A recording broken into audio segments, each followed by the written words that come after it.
I found that the article I was looking for last time. It's in Newsweek, 1999. Time Warner.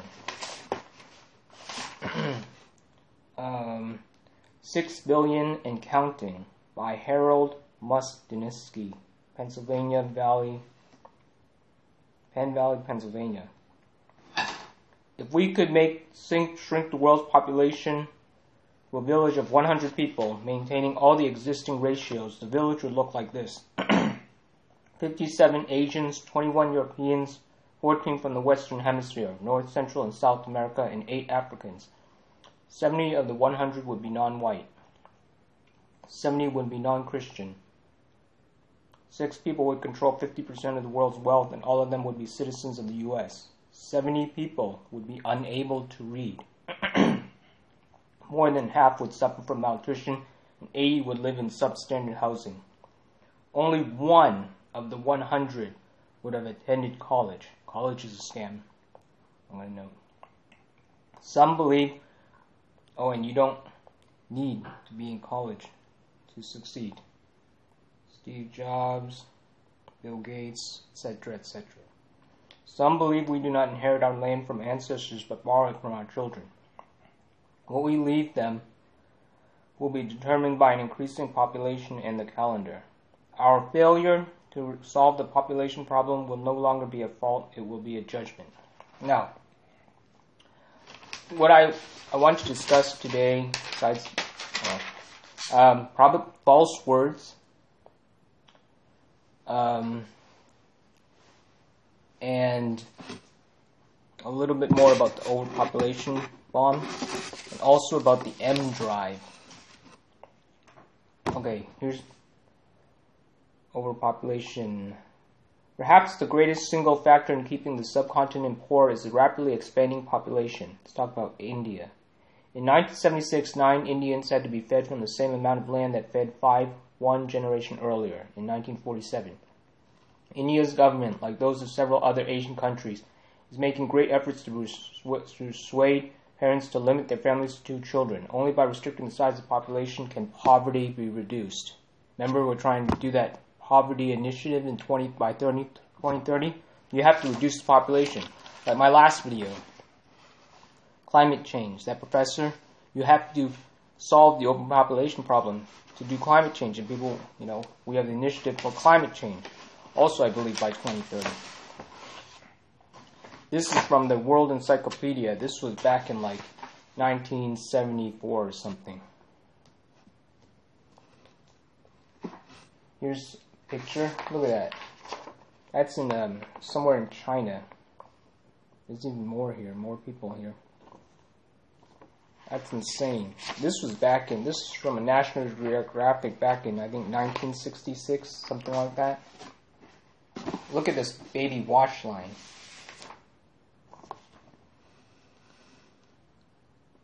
That's crazy. And this is my favorite. This is from Irredeemable. Number 7.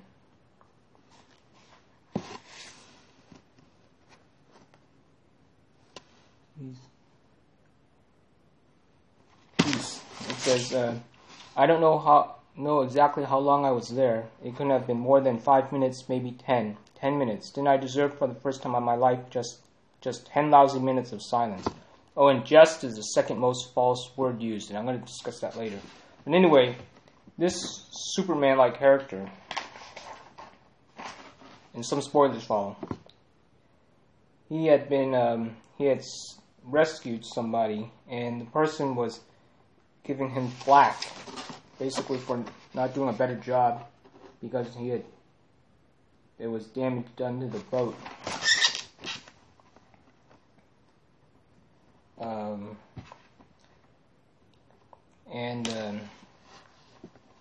The superhero guy, Superman-like guy, couldn't stand being berated, so he goes into the moon, and he finally has peace, he noticed. See, that's what happens when you have too many people. Okay. Now let's go to the false words.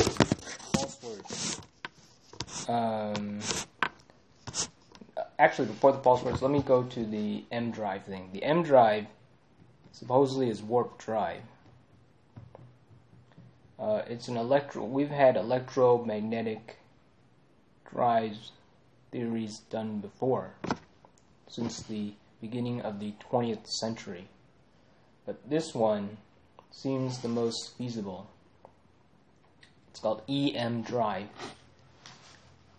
I'm going to try to... I want to make... No, not make. Make is another... It's a force word. Make isn't force. I'm going to discuss... It's another word. Okay. I want to create an EmDrive car. So, with the EmDrive, we will be able to... Because we have to start... You have to walk. Well, I know the thing. You have to run before you walk. No, this thing. You've got to start. You've got to basically get into the sky before you get into space. Okay. Anyway, I guess that's it. Basically, I want to. I guess I'm not going to talk. That's about it today for the EmDrive. But actually, let's go to the false words thing. Let's first make. Make as in force. Yeah, when I see the word make, when I hear it, I think force. I hadn't brain thought about that word this morning. I had thought about the other ones, but make as in force. I'm going to make you do this. I may do another video on make. But anyway, let me discuss the most false word used. Probability. Now, probability, before the middle of the 17th century, meant approvable. As in, I find what you are doing approvable. You can look on Wikipedia for this. Now,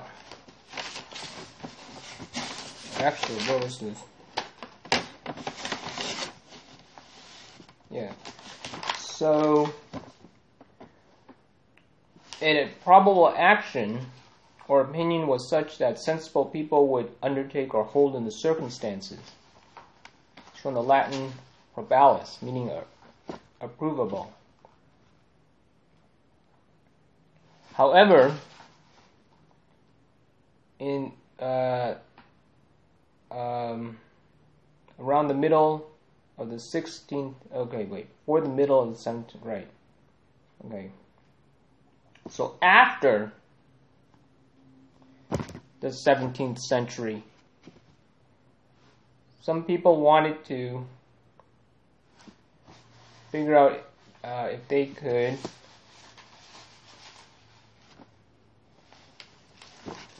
figure out games of chance. And there's no such thing as chance because we are all connected.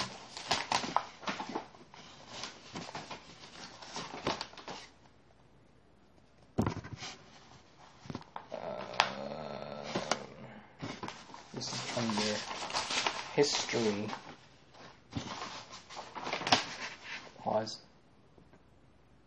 Okay, this one, this part is from an encyclopedia entry by Geoffrey S. Watson. This is back in 1963 or 73 or something like that. Probability was developed, the theory of it, after the middle of the 17th century. Well, here it says, during the 17th century, interest in the area arose from the desire to analyze games of chance. Again, chance does not exist. Everything's connected.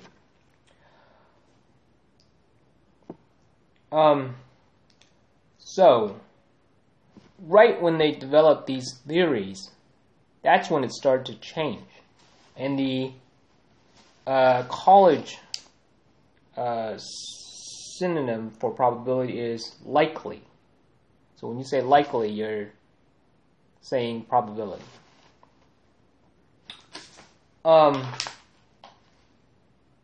So they have disproved probability scientifically since the past, I would say, average about maybe every half decade, or you could say every 3 years. That's a round number, a very averaged number. If you go to if you look up the Heisenberg, if you know about the Heisenberg uncertainty principle, Heisenberg even disproved himself. What they said, what happens was, I forget how he developed his theory, but the modern physics is based on probability, on this uncertainty, because they say that they took some measurements and they couldn't measure something exactly.